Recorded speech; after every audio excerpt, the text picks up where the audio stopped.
여러분 안녕히 주무셨습니까? 참 좋은 아침입니다. 우리 2015년 9월 3일 목요일 말씀으로 드리는 오늘의 번제 함께 합니다. 민수기 18장 1절부터 32절까지 말씀으로 같이 하겠습니다. 우리는 1절부터 5절까지만 같이 읽어봅니다. 시작. 여호와께서 아론에게 이르시되 너와 네 아들들과 네 조상의 가문은 성소에 대한 죄를 함께 담당할 것이요 너와 내 아들들은 너희의 제사장 직분에 대한 죄를 함께 담당할 것이니라. 너는 네 형제 레위 지파고 내 조상의 지파를 데려다가 너와 함께 있게 하여 너와 내 아들들이 증거의 장막 앞에 있을 때 그들이 너를 돕게 하라. 레위인은 내 직무와 장막의 모든 직무를 지키려니와 성소의 기구와 제단에는 가까이 하지 못하리니 두렵건대 그들과 너희가 죽을까 하노라. 레위인은 너와 합동하여 장막의 모든 일과 회막의 직무를 다할 것이요 다른 사람은 너희에게 가까이 하지 못할 것이니라. 이와 같이 너희는 성소의 직무와 제단의 직무를 다하라. 그리하면 여호와의 진노가 다시는 이스라엘 자손에게 미치지 아니하리라. 그리고 이제 이렇게 성막에 평생 동안을 종사해야만 하는 이 아론의 집안의 그 제사장들과 그리고 레위인들을 위해서 그들의 생계가 가능하도록 하나님께서 그들의 몫을 정해주시는 내용이 나옵니다. 제사물들 중에서 아론과 제사장들이 취할 것들이 있고 그리고 레위인들도 살아야 되지 않습니까? 그래서 이스라엘 백성들이 11조를 내서 레위인들이 살게 됩니다. 그리고 레위인들은 그렇게 이스라엘 백성들의 소득의 11조를 받아서 그 중에서 11조를 또 아론의 집안으로 돌리게 하심으로써 대제사장 아론과 제사장들 그리고 레위인들의 생계에 대한 이야기를 보장해 주시는 내용이 언급이 되고 있습니다. 오늘 이 본문을 우리가 함께 생각할 때 11조로 하늘 바람 튜브대기라고 하는 제목의 하나님 말씀 증거합니다. 11조로 하늘 바람 튜브대기. 여러분 혹시 그 튜브 스터라고 하는 것이 무엇인지 아십니까? 튜브 스터. 서울 잠수교 남단, 그러니까 반포가 되겠죠. 잠수교 남단의 세빛섬이라는 게 있어요. 그 앞에 보면은 신개념 수상 레저 보트가 있습니다. 이 수상 레저 보트는 모터로 가는 보트가 아니라 노를 젓게 되어 있는데 생긴 모양이 꼭 대접 같아요. 그러니까 대접 중에서 이렇게 그릇의 옆에 벽이 좀 높직하게 동그랗게 돼서 뭐 음식을 담을 수 있게끔 만들어 놓은 그런 대접같이 생겼는데 그게 튜브로 되어 있습니다. 보트인데 그리고 그 대접같이 생긴 이 동그란 튜브 모양의 밑바닥이 다 이렇게 막혀 있겠죠, 당연히. 근데 거기에 이 밑바닥이 장판처럼 딱딱하게 되어 있어 갖고 가운데 테이블이 있습니다. 그리고 테이블 정 가운데에 파라솔이 꽂혀 있고 그러니까 물에 떠 있는 카페예요. 6사람까지 탈 수 있는데 그래서 준비해간 음식이나 뭐 음료 같은 것들 들고 거기 타서 노를 저어서 이렇게 그 한강 중에 흐름에 의해서 영향을 받지 않도록 이렇게 좀 칸을 막아놓고 한강 가운데 그 위에 떠서 이제 뭐 음식을 먹고 차를 마시고 하는 수상 카페로서 튜브 스토라는 게 생겼습니다. 그래서 아주 젊은이들 간의 인기가 아주 좋은가 봐요.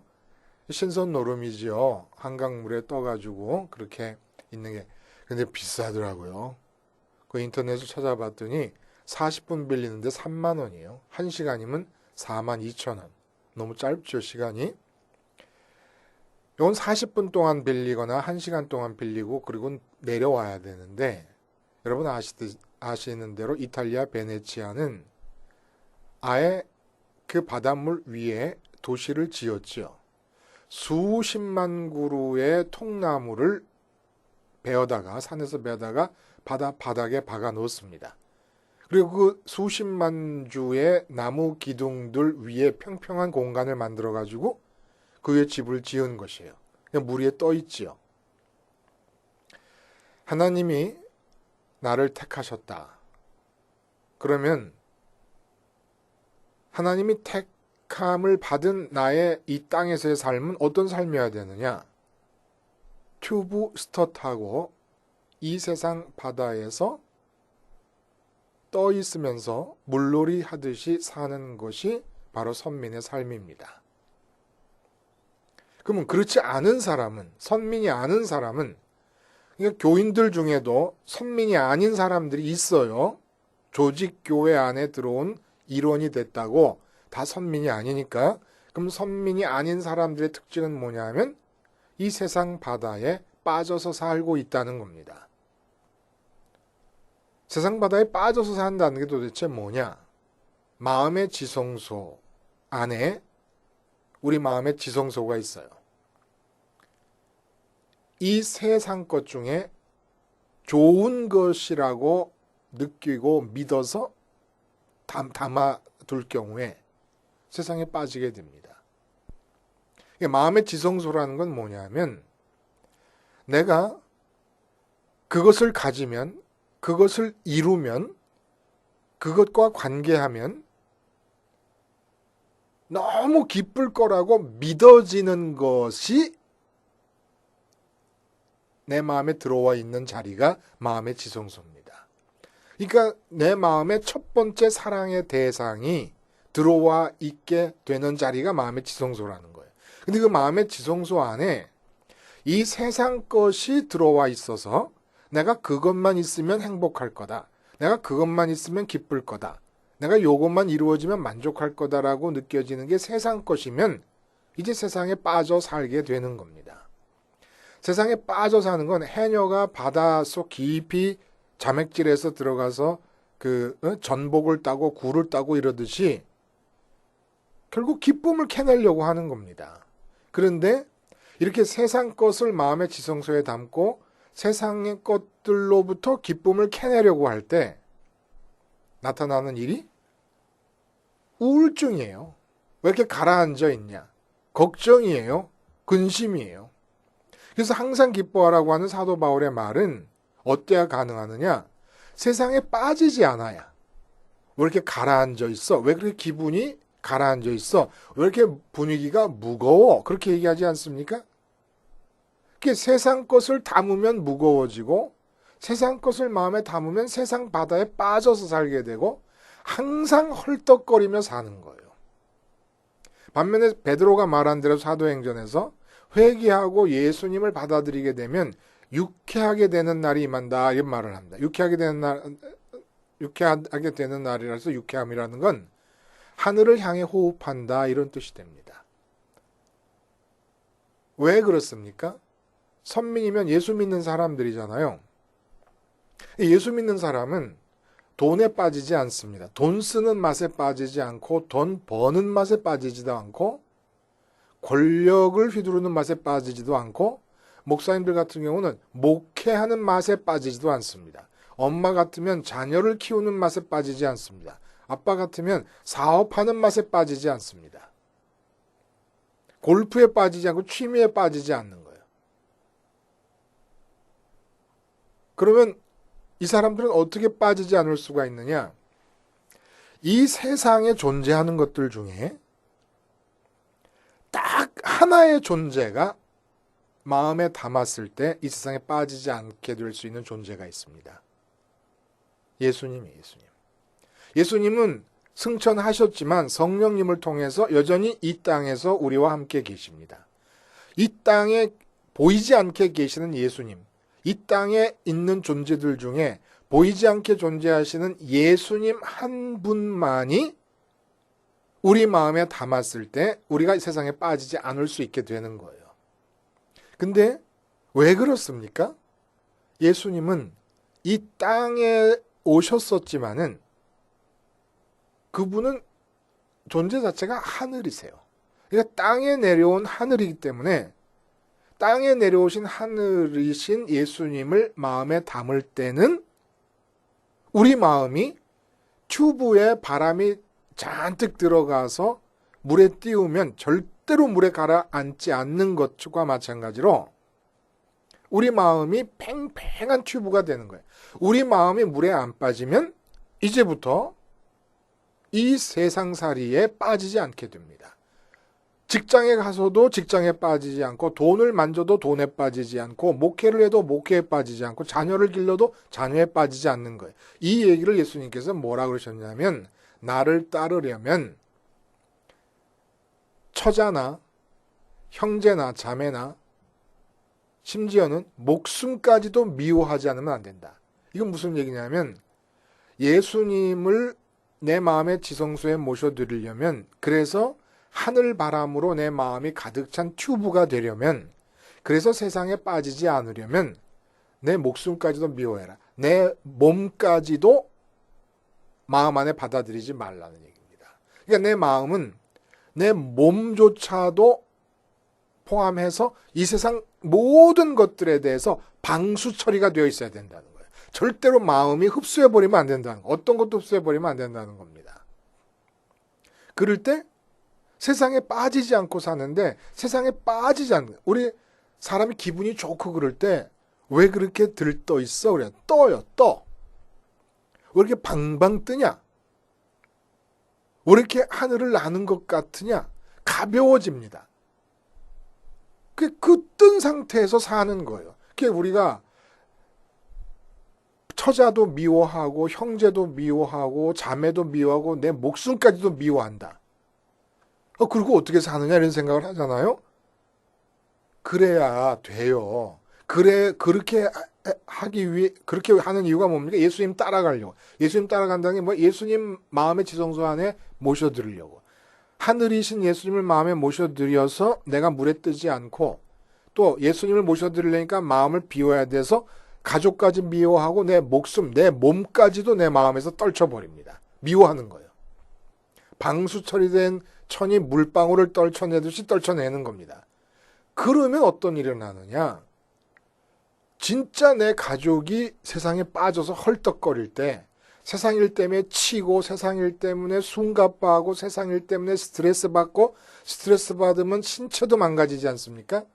그러한 지경에 빠졌을 때 내가 빠지지 않고 있어야 그를 건져줄 수 있는 하나님의 역사도 나를 통해 나타나는 거예요. 나도 같이 빠져가지고 그를 돕겠다 그러면 어때요 여러분? 물에 빠진 사람 꺼낸다고 뛰어들어서 그 사람 잘못 붙잡으면 둘이 같이 더 깊게 더 빨리 빠져버리고 맙니다. 그러면 지금 이런 얘기가 오늘 레위인의 얘기가 나오고 제사장의 얘기가 나오고 그들의 생계 문제와 11조 얘기가 나오는데 도대체 무슨 상관이 있는 것이냐? 우리가 하늘바람 튜브가 되는 것이 11조와 무슨 상관이 있는 것이냐라는 겁니다. 아주 지대한 상관이 있고 그것을 염두에 두시고 오늘 앞에서 됐던 얘기들을 또 이렇게 해주시는 거죠. 자, 11조의 연관성을 따져봅니다. 우리가 하늘바람 튜브가 되는 일과 11조의 연관성. 하늘바람 튜브가 되는 것은 요즘에 전기차와 같아요. 전기로 움직이는 차가 나왔어요. 그렇죠? 근데 그 전기로 움직이는 차를 살래도 비싸기도 하려니와 살려고 하는 사람들의 걱정이 뭐냐면 전기를 충전하는 충전소가 극히 적다는 얘기입니다. 그러니까 두려움이 있는 게 전기차를 살라 그러다가도 이거 전기 충전소로 해서 멀리 떨어져 있는데 전기가 떨어지면 어떡하나. 일정한 장소로 가야 되니까. 아직은 적은 수의 충전소로. 우리 마음이 하늘바람으로 차려면은 하늘바람을 주입해야 돼요. 근데 하늘바람을 주입할 수 있는 곳이 구약성경 지금 이 맥락과 연관, 오늘 본문의 맥락과 연관된 환경을 생각하면 성막밖에 없고 가나안 땅에 들어가면 성전밖에 없는 겁니다. 성전에 가면 성막도 성정도 마찬가지지만 번제단이 있고 번제단 다음에 물두멍이 있고 물두멍 다음에 성막이 있어요. 그러면 성막이 성소와 지성소로 나눠져 있지 않습니까? 그리고 지성소 안에 법궤가 들어있어요. 법궤는 말씀의 증거판, 말씀의 돌판을 담아둔 상자인데 그곳에 하나님이 임재하게 됩니다. 하나님의 영이. 그래서 번제단과 법궤 사이, 여기에 우리 마음이 머물고 있을 때 우리 마음에 하늘바람, 하나님이 바람이세요. 하나님의 영을 루아크라 그러는데 그 루아크라는 게 바람이라 그랬지 않습니까? 영이신 하나님은 바람이라고 비유가 될 수 있다 이겁니다. 그래서 번제단에서 법궤 사이에 우리 마음이 머물러 있을 때라야 우리 마음에 하늘바람이 채워지는 겁니다. 가나안 땅에 들어갔을 때 이제 성전은 예루살렘에 있고 나는 저기 가나안 북부 아니면 뭐 예수님처럼 나사렛이라든지 아니면 저 남단에 산다. 그러면 그곳에 살고 있는 우리들이 성전과 너무 거리가 먼데 삶의 현장에서 세상에 빠지지 말아야 된다는 겁니다. 예를 들어 사업을 하는 사람이 있다 그러면 내 마음이 사업에 빠져버리면 사업도 망하고 나도 망하는 거예요. 사업 때문에 스트레스 받고 나도 몸 상하고 마음 상하고 사업도 스트레스 받는 상태에서 하는 사업이 잘 될 리가 없다는 겁니다. 사업이 세상 바다에 빠져들어갈 때 그 사업을 건져낼 수 있는 유일한 길은 내가 사업에 빠지지 않는 거예요. 내가 사업을 떨쳐내는 겁니다. 마음에. 그리고 내 마음을 어디로 보내냐면 성막으로 보내는 거예요. 성전으로 보내는 거예요. 그래서 번제단과 이 법궤 사이에 있는 겁니다. 그게 번제단의 의미가 뭡니까? 번제단이 바로 사업에 대해서 내 마음이 떨쳐내는 내 마음이 죽음의 장소라는 겁니다. 이건 다시 말하면 사업을 흡입하지 않겠다는 거예요. 내 마음의 지성소 안으로. 사업을 흡입해 들어오면 무거워져서 가라앉아 버리니까. 자식을 키우는 엄마다. 그러면 번제단에서 법궤 사이에 마음이 머문다는 것은 번제단에서 자식에 대해 죽어가고 자식을 마음의 지성소 안으로 끌어들이지 않는다는 얘기입니다. 자식을 마음에 끌어들이잖아요. 그러면 자식이 세상에 빠져가고 있는데 엄마가 같이 부둥켜갖고 더 빨리 빠지게 된다는 거예요. 그러니까 엄마에게 행복이 없는 거예요. 그러니까 번제단에서 자식을 방수천이 그 물방울을 떨궈내듯이 자식을 떨궈내야 돼요. 그리고 그 비어진 마음의 지성소 안에 법궤 위에 임재하시는 하나님의 영, 하나님의 바람이 마음에 들어와야 됩니다. 근데 우리가 살다 보면 삶의 현장에서 살다 보면 우리의 마음을 가장 강렬하게 잡아당기는 게 뭐예요? 우리의 소득이에요. 소득. 수익이에요. 수익. 그냥 그것만 바라보고 산단 말입니다. 대부분의 사람들이.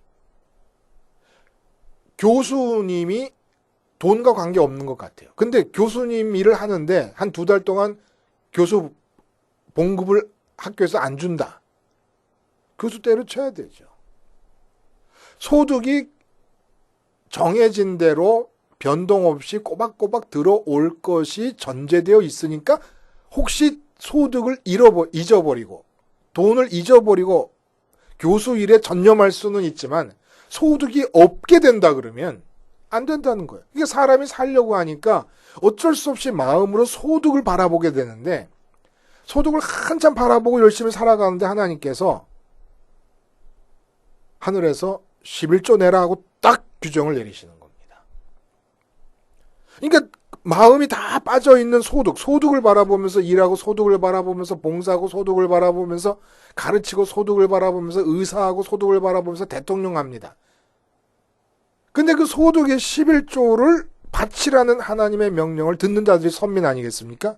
그래서 10분의 1을 적은 부분이 아니에요, 이게. 내 피와 같은 살과 같은 이 소득 중에 10분의 1을 뗀다는 게. 10분의 1을 떼가지고 성막으로 보내요. 그러니까 내 마음이 10분의 1을 따라갑니다. 따라가서 만나는 곳이 번제단입니다. 그러니까 세상에 빠져서 사는 이유가 소득인데 주된 이유가 마음이 소득과 연결이 되고 소득의 마음이 붙고 묶여서 그 관심에 묶여서 살아가다가 11조를 떼내라는 것은 세상 바다에 빠져 있는 너희들로 하여금 뜰 수 있는 자가 될 수 있게 하기 위해서 11조를 정해준다라는 의미가 들어있다는 겁니다.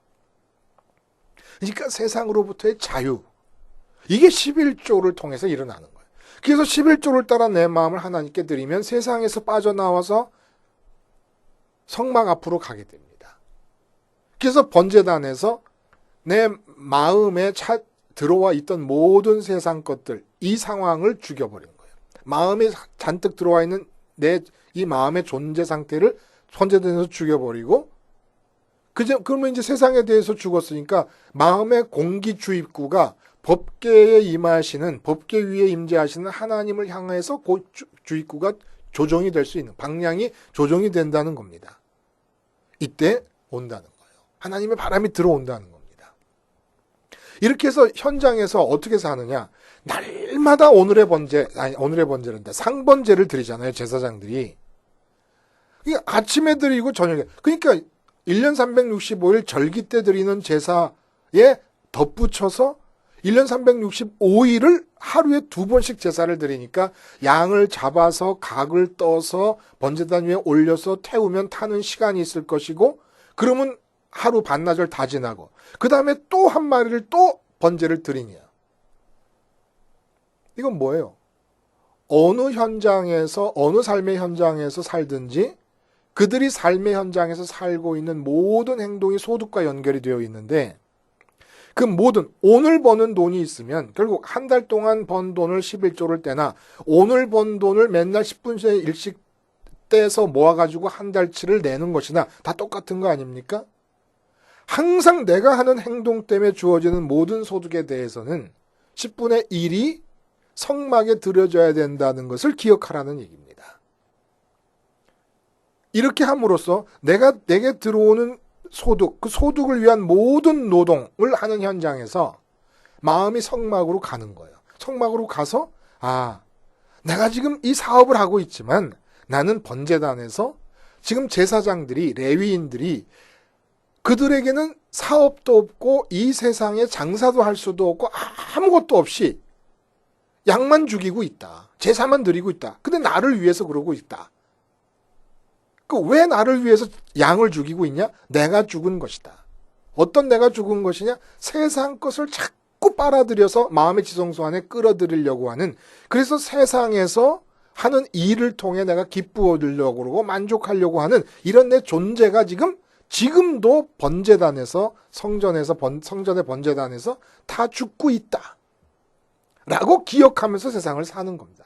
그럴 때 그 삶의 현장에서 사업을 하는 사장님은 사업에 빠지지 않고, 목회를 하는 목사님은 목회에 빠지지 않고, 자식을 기른 엄마는 자식에 빠지지 않고, 건강에 문제가 생긴 사람조차도 그 자기의 몸의 상태에 마음이 빠지지 않고 하나님께로 가는 겁니다. 하늘바람 튜브가 되는 거예요. 하늘바람 튜브가 될 때 나타나는 일이 뭡니까? 영이신 하나님께서 들어오셔서, 이건 마치 창세기의 처음과 같아요. 흑암과 공허와 이 혼돈과 공허와 흑암이 있고 깊은 수면 위에 흑암이 있다 그랬잖아요. 그렇죠? 근데 그 위에 어떻게 됐다고요? 하나님의 영이 운행하셨다. 하나님의 영이 닭이 품고 있는 듯이 하고 계신다. 이거는 무슨 얘기냐면, 이 수면, 깊은 수면, 흑암이 덮인 깊은 수면 위에, 혼돈과 공허 위에 하나님께서 창조해내실 계획이 알로서 있다는 얘기예요. 그러니까 내가 삶의 현장에서 11조. 내가 하는 모든 행동에 의해서 주어지는 소득의 11조를 성막으로 보내면 마음이 따라갈 때 세상에 묶인 내 마음이 번제되면서 죽고 법궤에 임하는 하나님의 영이 내 안으로 들어오게 되면 나는 지금 삶의 현장에 있어요. 근데 내 마음은 글로 갈 수 있지 않습니까? 그래서 하늘바람의 튜브가 돼버리면 한강에 떠있는 튜브 스터처럼 내 삶이 내 마음에 하늘바람이 들어오면서 삶이 뜨는 겁니다. 내 삶이 물에 빠지지 않고 뜰 때 하나님의 영이 그곳에서 내 주변의 혼돈과 공허와 빠져들어가는 삶의 형편, 관계되는 사람, 내가 하는 일, 이런 모든 것들을 끄집어 올리신다는 거예요.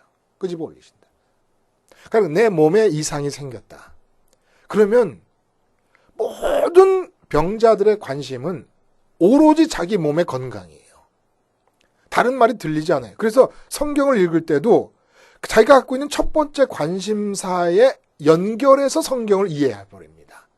그러니까 성경의 내용이 내가 갖고 있는 세상적 첫 번째 관심사에 종속되어 버리는 거예요. 아프면 얼마나 힘듭니까? 그러나 그걸 이겨내고 십자가를 붙잡고 내 몸 자체를 주님의 말대로 미워하는 겁니다. 그래서 내 마음에서 털어내버리는 거예요. 이때 하나님 바람의 튜브가 되는 거예요. 내 마음에. 하나님 바람의 튜브가 되면 지금 내 몸과 마음이 십자가를 통해 분리가 되는 거예요. 우리에게는 십자가죠. 그 옛날에는 번제단이라 그러면 우린 십자가, 주님의 십자가를 통해서 분리가 되는 거예요. 오늘의 우리의 번제단을 통해서. 그러면 하나님의 바람이 들어오면 우리 지금 몸이라고 하는 것이 병 때문에 물속에 가라앉고 있지 않습니까? 침체되고 있지 않습니까? 그 침체된 거를 하나님께서 끄집어 올리시고 아니면 사도 바울처럼 몸에 가시가 박힌 상태로도 능히 그 고통과 어려움을 이길 수 있을 정도의 은총을 부어주심으로써 육체의 병을 너끈히 이기고 그 누구보다도 큰 사명을 담당할 수 있을 만큼의 영적 능력을 주시든지 병을 고쳐주시든지 그 하나님 능력이 나타나는 길이야. 자꾸 지금 관심사에 세상에 빠져버리면 하나님께서 구원의 손길을 베푸실 수가 없습니다. 우리 마음은 떠 있어야 돼요. 하늘바람 튜브가 돼야 된다는 거예요. 11조에 대한 얘기는 여기에 깊은 의미가 있는 겁니다. 그래서 우리는 이제 전기차가 충전소를 찾아야 되는 것처럼 옛날에 성막과 성전이 정해져 있었지만 이제는 십자가 사건에서 하늘바람을 우리는 충전하는 겁니다. 하늘바람을 우리 마음에 주입하는 겁니다. 그러니까 누구에게나 자가용 충전소가 있는 것과 같은 거죠. 그래서 교회에서 11조를 낼 때도 교회 운영을 위해서 내는 것도 아니고 목사님의 생계를 위해서 낸다고 하는 것이 레위인의 생계와 맞물려 들어가지만 더 근본적인 의미는 목사님이 마음에 안 들더라도 목사님이 하시는 설교가 지금 이 십자가 복음이라는 건 제 말이 아닙니다.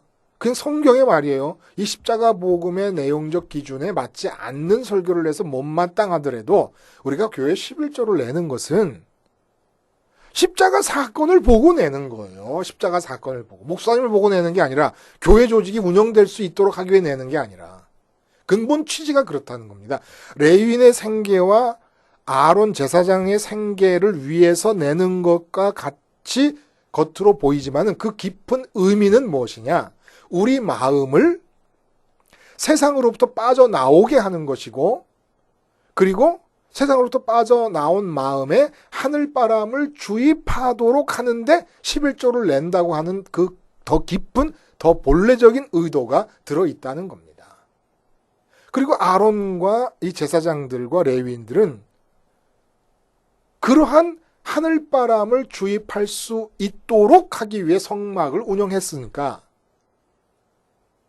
이 레위인과 아론의 얘기는 사실 부수적인 얘기예요.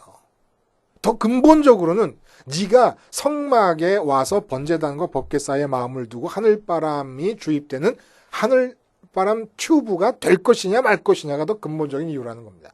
그러므로 우리가 요즘 교회에서 내가 다니는 교회 11조를 내는 것도 그런 의미에서 주님의 십자가가 성막의 의미, 번제단과 법궤 사이의 그 의미를 충족시키고 있지 않습니까? 거기에 마음을 두느라고 11조를 내는 겁니다. 세상의 소득에 빠져있던 마음을 11조를 내면서 주님의 십자가를 보면서 십자가 번제단의 마음을 두기 위해서 11조를 내는 거예요. 그러니까 교회 11조를 내세요. 여러분들. 11조를 내면서 의미를 분명히 알아야 돼요. 습관처럼 내도 안 되고 안 내도 안 되고 오직 하늘바람 튜브가 되기 위해서 번제단과 법궤 그것이 십자가로 다 모아지지 않았습니까? 십자가 사건에서 번제단은 십자가요. 법궤 하나님의 임재장소는 주님께서 승천하셔서 우리 마음을 끌고 가실 수 있는 하나님의 보좌예요. 지금이 그게 열렸어요. 길이 열렸어. 보좌까지의 길이.